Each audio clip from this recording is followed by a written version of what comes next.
आप सब लोगों को नमस्कार।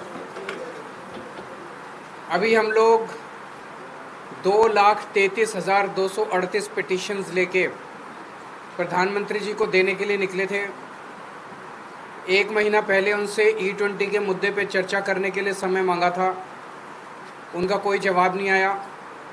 आज हम उन्हें पिटिशन्स देने के लिए निकले थे, उन्होंने जवाब दिया कि मैं नहीं मिलूँगा। तो बेसिकली ये तानाशाही की वो दिखाता है।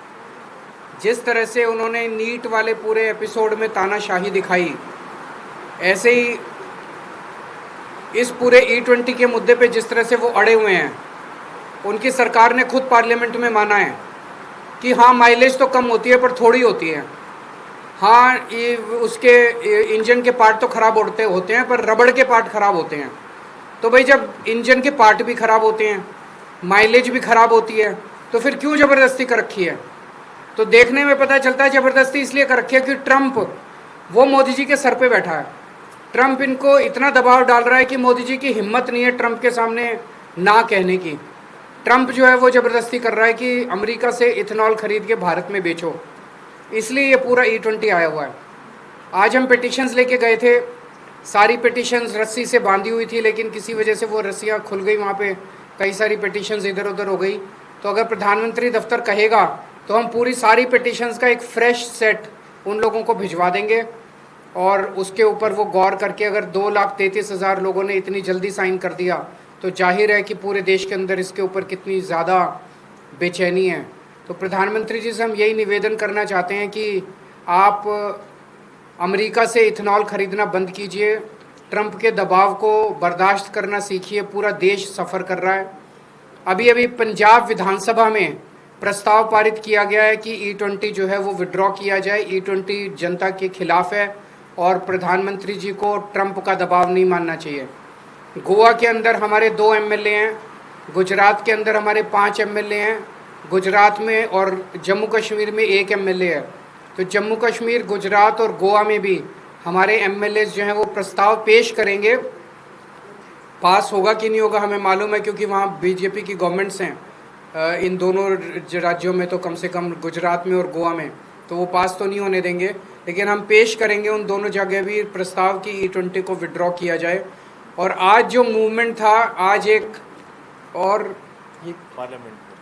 पार्लियामेंट में भी इन्होंने प्रश्न रखा था संजय जी ने, और उसका जवाब आया ही, उसके बारे में ये थोड़ा सा बताएंगे। और इसके बाद हम ये समझ गए हैं कि आंदोलन बहुत बड़ा होना पड़ेगा। जो नीट वाला पूरा आंदोलन था उसमें मोदी जी को खुद निर्णय लेना था कि धर्मेंद्र प्रधान का इस्तीफा लेना है कि नहीं लेना। यहाँ पे तो ट्रंप का दबाव है और ट्रंप के सामने मोदी जी भीगी बिल्ली बन जाते हैं। मोदी जी की चलती नहीं है, मोदी जी की मजबूरियाँ हैं। तो अगर जनता को E20 से निस्तारा चाहिए, E20 से छुटकारा चाहिए, तो जनता को सड़कों पे उतरना पड़ेगा और बहुत बड़े स्केल पे उतरना पड़ेगा। आंदोलन जारी रहेगा। अगला कब और कैसे होगा ये हम सोच विचार करके अगली कौन सी एक्टिविटी होगी हम आप सब लोगों को बताएंगे।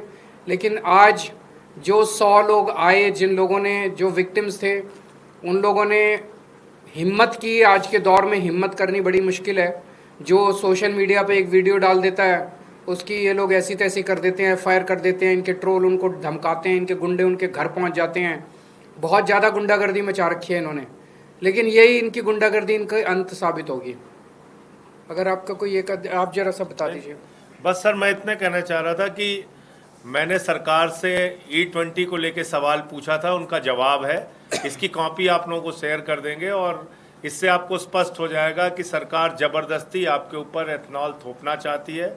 और कारण बिल्कुल साफ, जो केजरीवाल साहब ने कहा कि ट्रंप की गुलामी करना है, उनके दबाव में सरकार को ये निर्णय लेना ही लेना है उनका कूड़ा खरीदने का। और ये जो 2 आर्ग्यूमेंट देते हैं, पहले कहते थे माइलेज कम नहीं होती, अब मान लिया माइलेज होती है जी कम, 6 से 9% होती है। पहले कहते थे इंजन खराब नहीं होता, अब कहते हैं नहीं रबड़ के कंपोनेंट तो खराब होते हैं। अब कहते हैं फॉरेन एक्सचेंज बचता है। जब तुम इथेनॉल खरीदोगे USA से $2.5 बिलियन खर्चा करोगे तो फॉरेन एक्सचेंज कहाँ से बचेगा? फॉरेन एक्सचेंज तो ज़्यादा खर्च हो रहा है। फिर कहते थे देश के किसानों को फ़ायदा हो रहा है। किसानों को तो अमेरिका के किसानों को फ़ायदा हो रहा है। ट्रंप अपने किसानों को बचाने के लिए इथेनॉल ज़बरदस्ती कर रहा है। वहाँ पे मेज से बनता है किससे, वहाँ पे जो इथेनॉल है, तो वहाँ पे किसानों ने जबरदस्त उस पर दबाव डाला है ट्रंप के ऊपर। ट्रंप ने मोदी पे दबाव डाला रही हमारे किसानों को बचाने के लिए इथेनॉल खरीदो, तो हमारे किसानों को थोड़ी फायदा हो रहा है, अमेरिका के किसानों को फायदा हो रहा है। तो बेसिकली केवल और केवल ट्रंप के दबाव में ये सारा खेल खेला जा रहा है, क्योंकि हमारा प्रधानमंत्री कमजोर प्रधानमंत्री है।